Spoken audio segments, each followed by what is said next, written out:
Okay, guys, we can start.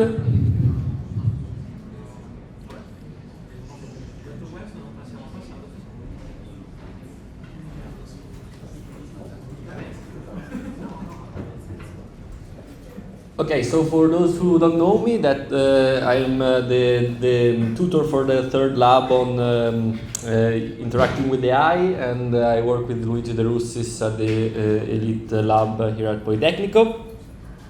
So today we are going to discuss about human-AI interaction, specifically what changes when users interact with systems powered by artificial intelligence compared to traditional user interfaces. Okay, so AI is now ubiquitous in our daily lives. We find it in smartphones with virtual assistants, self-driving cars like autonomous vehicles, medical diagnosis system, and online learning platforms. It's truly everywhere we look, and it's gonna be more this in the next time in the future. Human AI interaction appears in many domains, from document editing and coding assistance to mathematics problem solving and scientific discovery. AI agents are helping humans accomplish tasks across a various number of fields, very diverse between each others. When AI systems work correctly, they provide value and can be helpful to users. However, when these systems fail, the failures can be significant and noticeable. This video, for example, that I linked here, I'm not gonna reproduce because I'm recording the lecture, but you can reproduce it on your own. Show the example of failures, like Tesla smart summon features getting cars stuck in problematic positions. You see that there is a car which is trying to park, but it's stuck on the grass. Or Alexa misinterpreting commands in an unexpected way. These failures highlight the unpredictable nature of AI systems when operating in real-world conditions. AI problems can extend beyond simply failures to more serious problems. For example, IBM stated their AI system could outthink cancer, and claims were made that computer system reading X-rays will make radiologists obsolete. However, implementation reveals some complications. Systems developed in one hospital often failed when deployed in different facilities. The issue in this case was that the system had learned to recognize logos, watermark, or machine artifacts on the X-rays rather than actually medical conditions. So in one hospital where these artifacts were correlated with disease, the system functioned as expected. But in an hospital with different X-rays machines lacking those artifacts, it stopped working. So it learns spurious feature over the image and tried to use these spurious features in other domains, and it failed. This shows how AI can make prediction based on factors unrelated to the actual problem it's designed to solve. Here we see the common approach in AI development. The process starts with data and instances, then applies an algorithm. The preprocessing step where machine learning occurs. The algorithm processes the input and produces prediction or results. The focus is on data quality, algorithm efficiency, and prediction accuracy from a traditional machine learning perspective. However, what's notably absent from this pipeline is explicit consideration of people. Humans are implicitly present in machine learning scenarios. They select data, choose algorithms, and check results, but they are not explicitly considered as part of the system design. The AI community typically focuses on improving data or making algorithms more efficient or precise, which has value, but this approach often overlooks how humans will actually interact with these results. Algorithms don't always provide complete solution to problems. Consider the cold start problem on Netflix. When a new user first accesses the platform, the system has no data about the preferences. The recommendation algorithm cannot function effectively without user data. These are approaches to address this, such as asking users to select preferred categories or indicate movies they've seen. But these require different solutions beyond the core machine learning algorithm. These demonstrate that a suitable user interface becomes necessary to overcome algorithmic limitations. Keeping people involved and considering them from the beginning is important for system functionality. Okay, so this is one. Another problem is that AI system differs from traditional system because they operate under uncertainty. They produce false positives and false negatives as part of their normal operation. Traditional user interface behave predictably. Clicking a button should produce the same result every time. AI system, even with identical input, may not guarantee identical results every time. They can demonstrate unpredictable behaviors that may be disruptive, confusing, offensive, or dangerous for users. This uncertainty is an inherent characteristic of how AI system works. Furthermore, AI system operates based on patterns learned from their training data. They make distributional assumptions. They expect the real world to resemble their training data. This example shows a large language model attempting to solve a problem about retrieving a ping pong ball from under a couch. You can see that the prompt here is distracting the language model. To report for the user having availability about a ball string, a pair of scissors, a hockey stick, a lamp, a tennis shoe, all elements that you don't need for retrieve a ball under a couch. But being trained on examples of this kind of question related to answer where the tools must be used, the models fail to choose the most easy solution, but tries to use all the tools that are available in the question. Okay, this is due to the different distribution of this question with respect to the training data. The training data have questions which contains all the tools, and in this case they have distractors. This is a common problem also in modern LLM versions. Okay, so what kind of errors can AI make, and can we categorize this kind of errors? So, low-stake errors occur frequently in AI systems. Relevance error happen when system lack proper context. For example, like a system like Airbnb can suggest like fun local activities even when someone is striving for a bad event like a funeral. Or a fitness tracker can prompt someone to walk while they are driving on a long car trip. Multiple user scenarios can create complication as well. Like for example, using Spotify to play 1970s music at a theme party, then use it for studying music at home, then use it to listen to an artist you dislike with a friend. The algorithm then receives mixed signals, and it cannot like understand contextually which signal is correlated with one activity. So this can make the recommendation feature less useful or potentially useless for that period. AI failures can have different level of impact. High-stake failures involve the system causing active harm, such as in recidivism prediction or hiring decisions, revealing information someone wanted private, or displaying offensive content. Low-stake failures are less severe. The AI feature may be annoying or interrupting, frequently wrong, or simply useless in practice. For products and services, poor AI performance can lead to users abandoning their applications. Negative press coverage or legal issues, or poor reviews that discourage others from using the services. The consequences vary depending on the context and criticality of the feature. AI-based system can violate established usability guidelines that you already studied that apply to traditional user interface design. In fact, guidelines like consistency or error preventions don't always apply in the same way.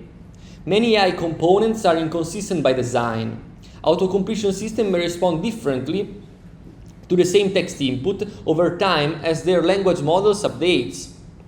Search engines return different results to different users due to personalization. This inconsistency is not a flaw, but a characteristic of how the system functions, which creates challenges when applying traditional design principles.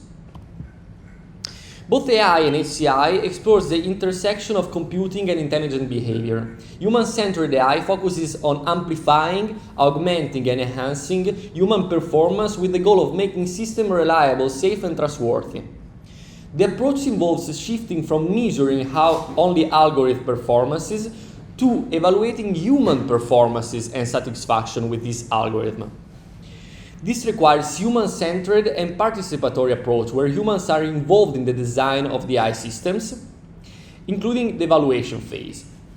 The emphasis is on how well the system serves human needs rather than solely on algorithmic metrics. And this is becoming way more important with this development of recent AI system where benchmarks are starting to fail and real users are increasingly using this system in real-world scenarios. Okay, so one of the most important questions of human-centered AI is automation versus augmentations, which leads to different approaches to AI implementation. Automation means AI replaces humans' capabilities, so the system performs tasks that humans would otherwise do. Augmentations mean AI enhances humans' capabilities. The system assists humans in performing tasks better. Automation is not inherently negative. There are appropriate use cases for replacing human effort, and augmentation can lead to increased performance, creativity, new tasks, and emerging needs. The choice between these approaches depends on the specific context and requirement of the system being designed.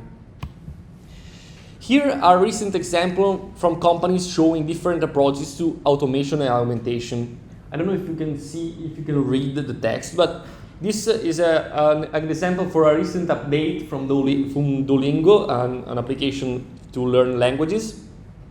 So they announced a shift to an AI-first approach, and they actually did this shift, emphasizing AI-driven content creation and features. The image on the right shows how these features have been recepted to the users. As you can see, like the comments are, may I have real people running the company? How about no AI, keep your employees, had to make this one? Or people like saying deleted app because I don't trust AI to teach me languages. So this illustrates how an AI-first approach often fails, and often people want a good trade-off between automation and augmentation in real-world products. So it's very practical considerations for organization deploying AI systems. So in this framework, you can see the spectrum of human-AI collaboration along a scale of human agency. At one end, AI agents drive task completion with minimal to moderate human oversight. This represents automation where AI replaces human capability. In the middle is equal partnership, where the human and the AI agent collaborate close throughout the task, which represents synergy.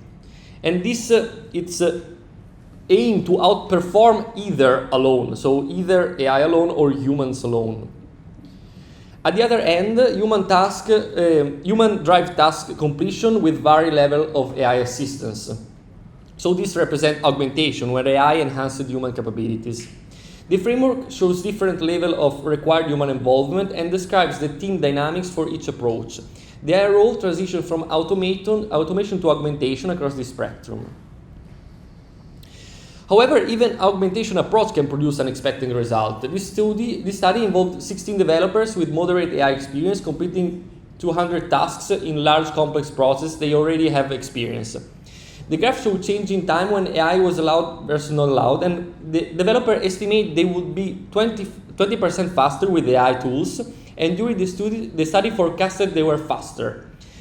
And even like ML expert forecasted that the developer would be faster, economics would forecast the developer would be faster, everyone forecasted a developer to be faster, but at the end, developers were 19% slower when they had access to AI than when they didn't. So also automation, it's grounded on the design choice of how you automate tasks with AI.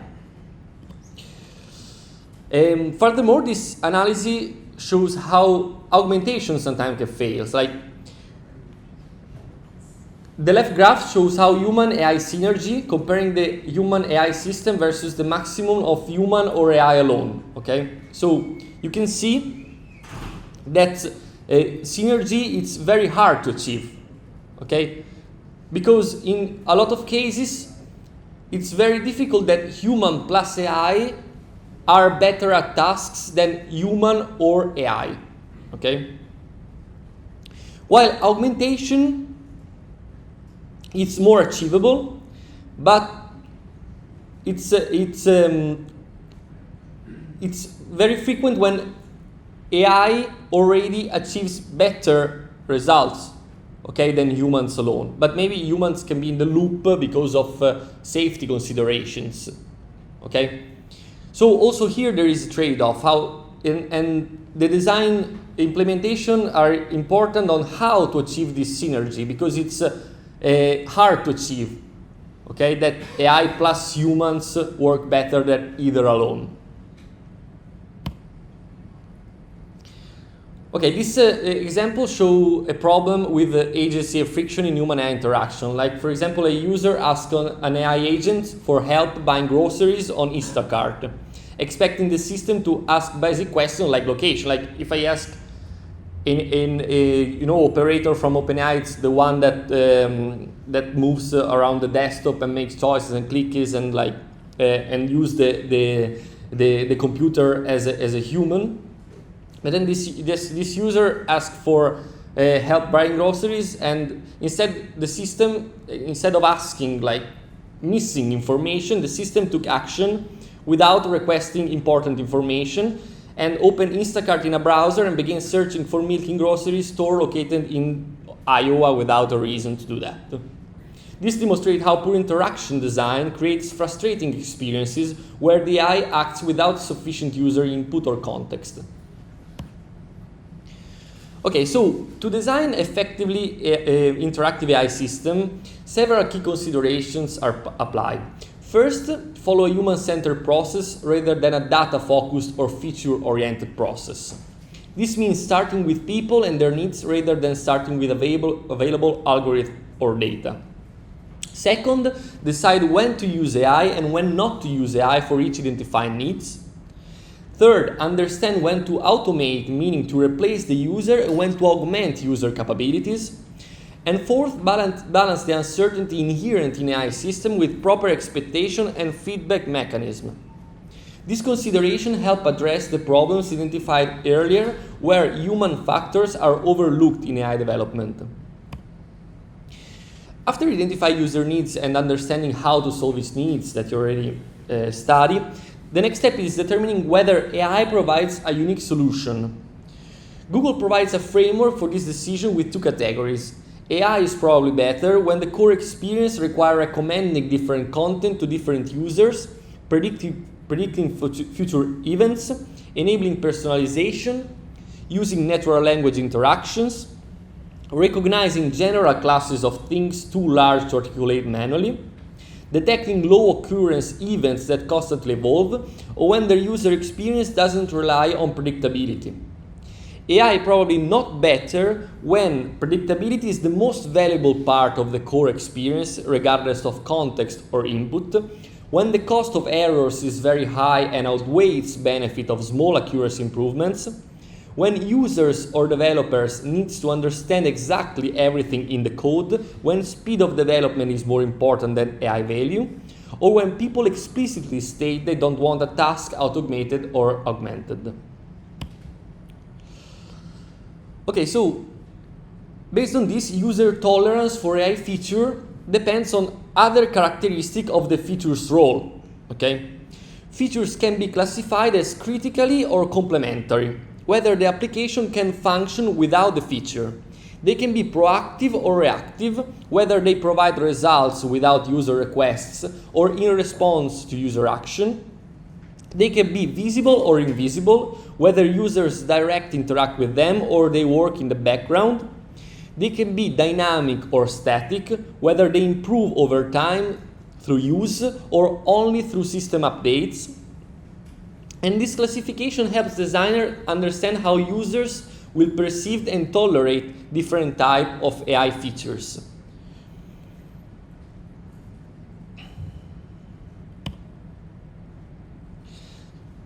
So human-centered AI focuses on amplifying, augmenting, and enhancing human performance in ways that make systems reliable, safe, and trustworthy. This quote emphasizes that human-centered focuses on amplifying this characteristic in order to achieve these three final goals. So the more critical an application feature is, the more users require accurate and reliable results. If a system can still function without the feature, then AI is complementary to the core functionality. For example, Face ID is an example of a critical feature. Okay? If the authentication system doesn't work reliably, users won't use it, making the features ineffective, even though the phone has other functions. What happens if it fails that user lose trust in the feature entirely? Word suggestion on smartphones keyboards are complementary. If the suggestions are unhelpful or wrong, user can simply ignore them and continue typing normally. The keyboard continues to function as expected. Failure of the complementary features has less impact on overall system usability. Proactive features initiate interaction by providing unexpected and sometimes serendipitous results without user requests. They take initiative to suggest actions or information. Reactive features respond to user actions and help people as they perform the current task. The distinction matters for use tolerance because people don't ask for results that proactive features provide. They may have less tolerance for low quality information. Users didn't seek the information, so irrelevant or incoherent proactive suggestions can be more annoying than errors in reactive features, where users specifically requested assistance. Proactive features have more potential to interrupt or frustrate users if not implemented carefully.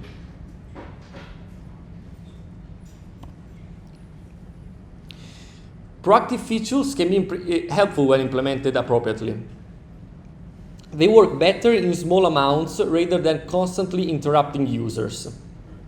Timing matters. They should appear at the right moment when users might actually benefit from the suggestion.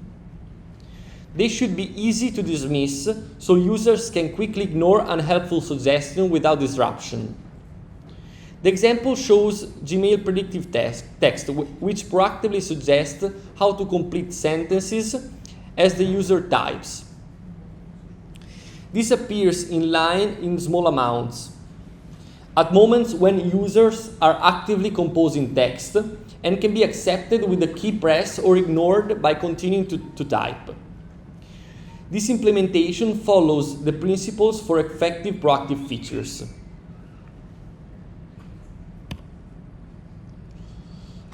Feature visibility affects how users perceive reliability and how systems can gather feedbacks. With visible features, people directly interact with the system and form opinions about reliability as they choose from among results or options.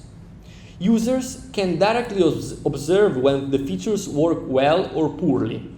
Invisible features, on the other hand, work behind the system without direct user awareness. It's harder for invisible features to communicate their reliability because people may not know the feature exists or recognize its contribution. These features also face challenges in receiving user feedback since users aren't consciously interacting with them. The camera optimization features on smartphones are examples of invisible features. They work in the background to improve photo quality without users necessarily being aware of specific optimizations. Dynamic features are those that improve and change as people interact with the system over time. Face ID on smartphone is dynamic. It learns and updates its model of the user's face with each unlock, improving recognition and adapting to changes in appearance like new glasses or haircuts. Static features improve only when the system receives updates from the developers. The quality of face recognition in photo library application is static. It only improves when the operating system or application is updated with a new version of the recognition algorithm. Dynamic features affect other parts of user experience because they often incorporate calibration and feedback mechanism, either implicitly through usage or explicitly through user inputs. These improvements over time can modify the perceived reliability, safety, and trustworthiness of the system. Requesting feedbacks from user requires careful consideration. Overusing feedback requests leads to user annoyance. People expect AI system to be intelligent and function autonomously. If the system constantly asks for help, confirmation, or feedback, it gives the impression that the AI is not actually intelligent and requires continuous supervision. This contradicts user expectation about what AI should do. The recommendation is to save feedback requests for high-stake failures, where the consequences of errors are significant enough to justify interrupting the users. For routine operation or low-stake features, implicit feedback through usage patterns may be more appropriate than explicit request or continuous explicit requests for human feedback.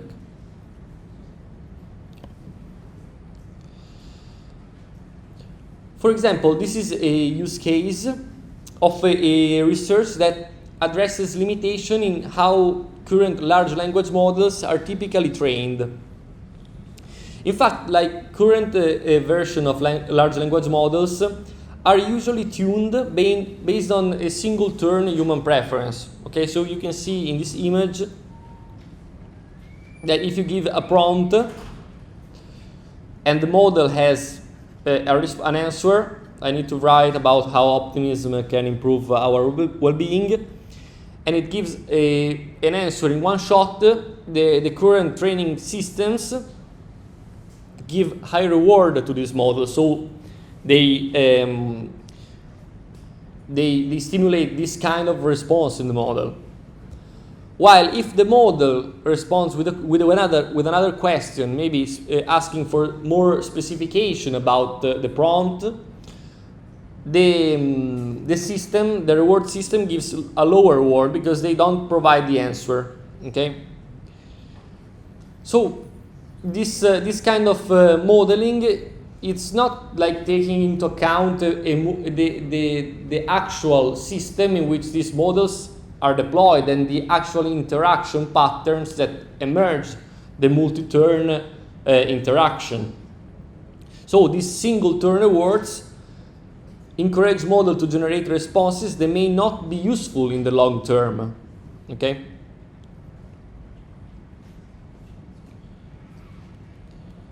So the idea of this work is to, instead of rewarding the direct response of the model, it's to give a reward at the end of the conversation based on synthetic data and feedback from another language model. For example, like they give the whole conversation and they have a third model to evaluate the different criteria about the conversation, and in this way they obtain a model that, instead of as before giving just a single answer, they can come up with more questions to specify better the intent of the user. So this is an example of how not just better interface design, but also better AI models that are more situated in how users use them can improve the interaction with the system.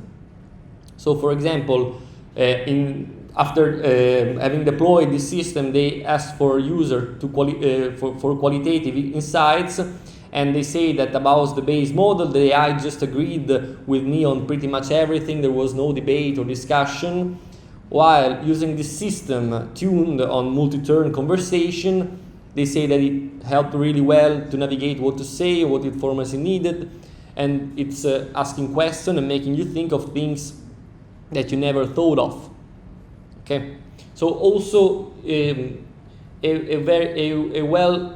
model aware of user needs, okay, from a machine learning perspective, can improve interaction with these AI systems.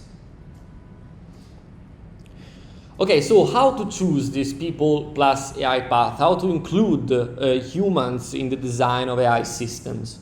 So multiple organizations have developed guidelines for designing human-AI interactions. These guidelines aim to help mitigate risks associated with AI systems, increase user tolerance for AI features and their limitations, and highlight benefits of AI while maintaining appropriate human agency. The guidelines provide practical frameworks for addressing the challenges discussed earlier in the presentation. They represent consolidated knowledge from research and practice about what makes AI systems work effectively with humans.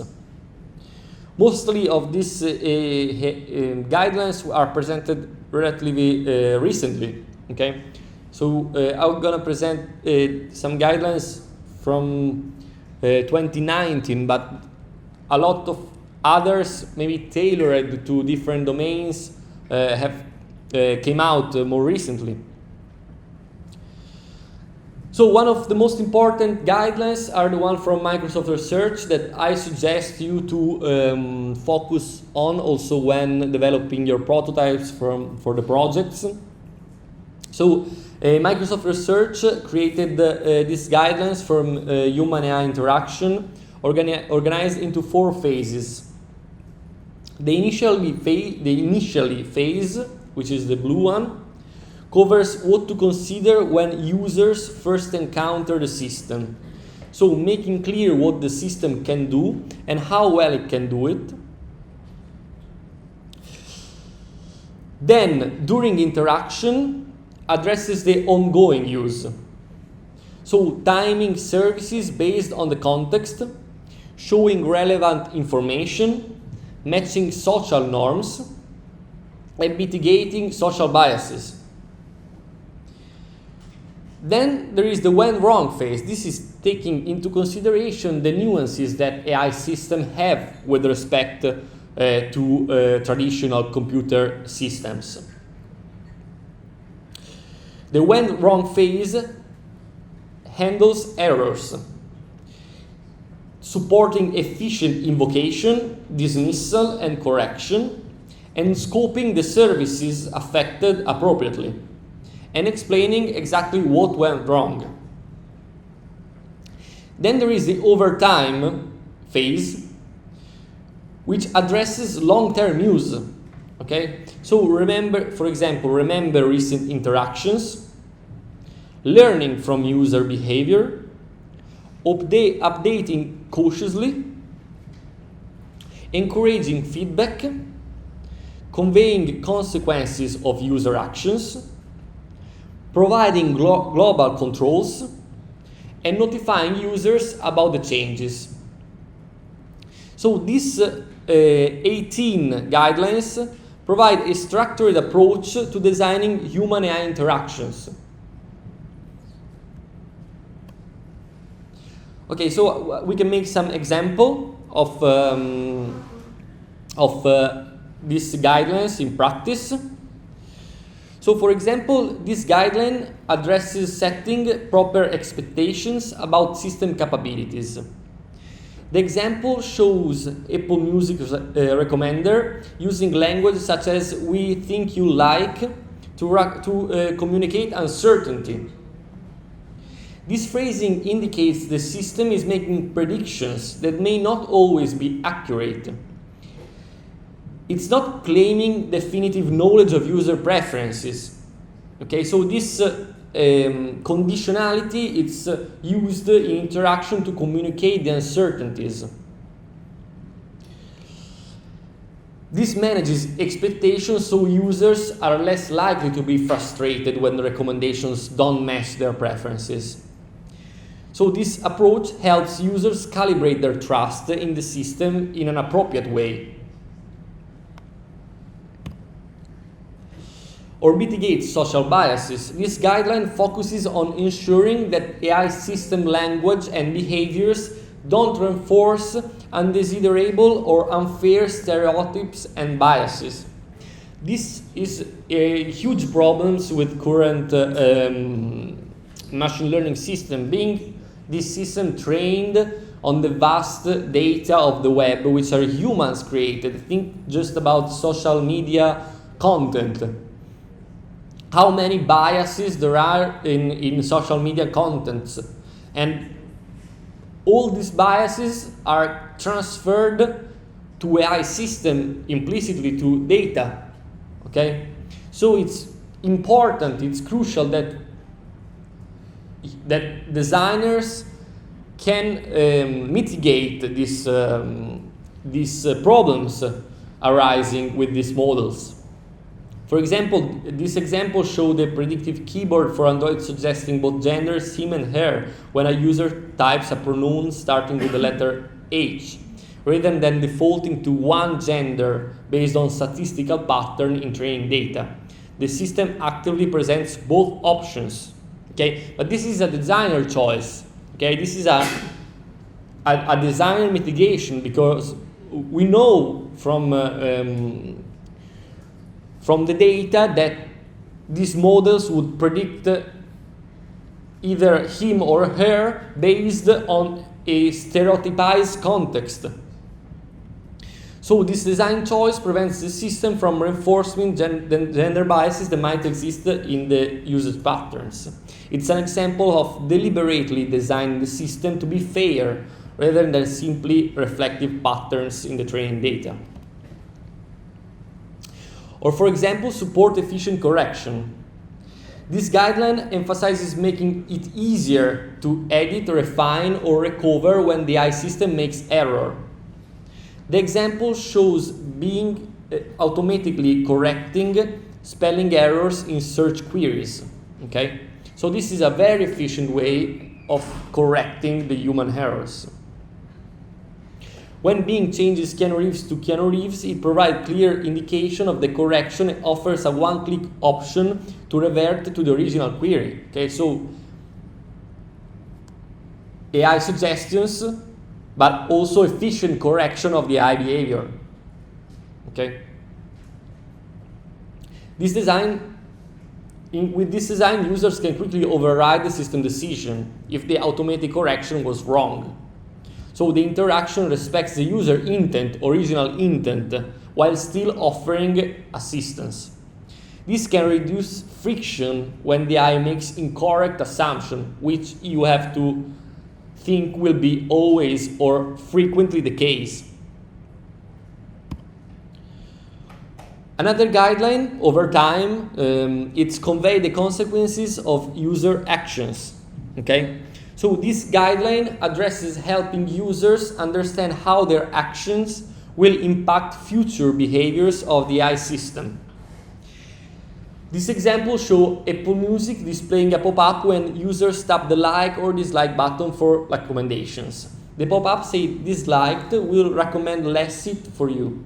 Okay, so this immediately informs users that their action will affect future recommendations, making the system learning process transparent, even if it's a not visible system.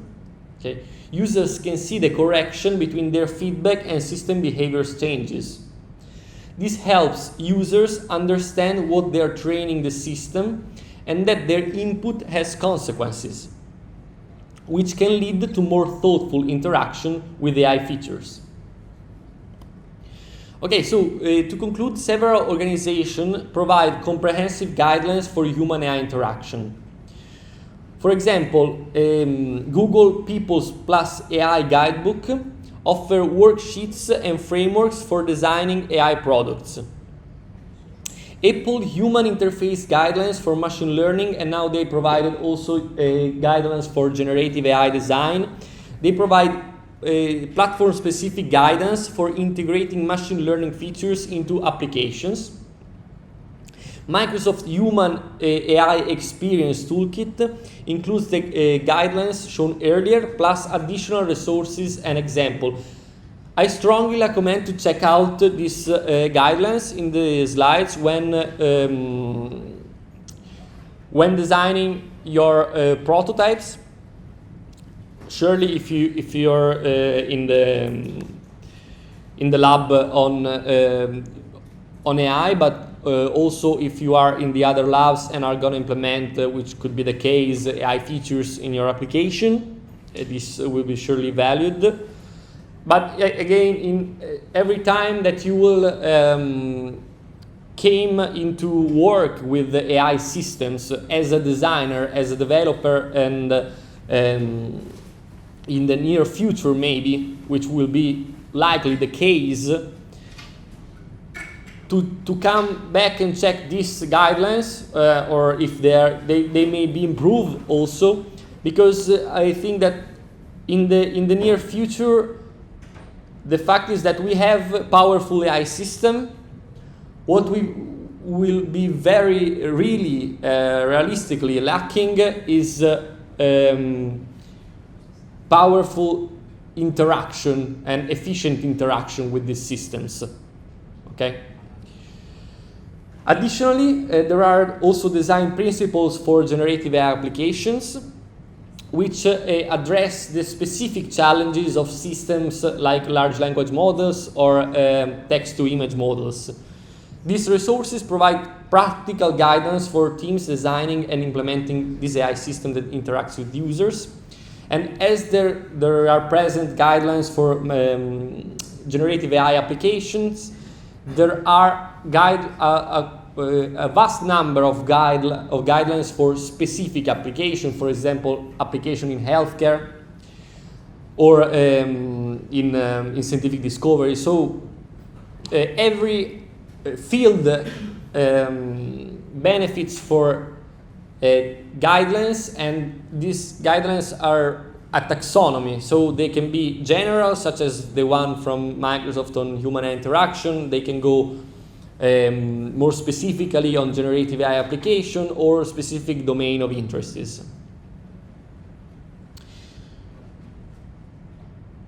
Okay, so we finished the slides. Do you have any questions? If not, we can conclude the lecture.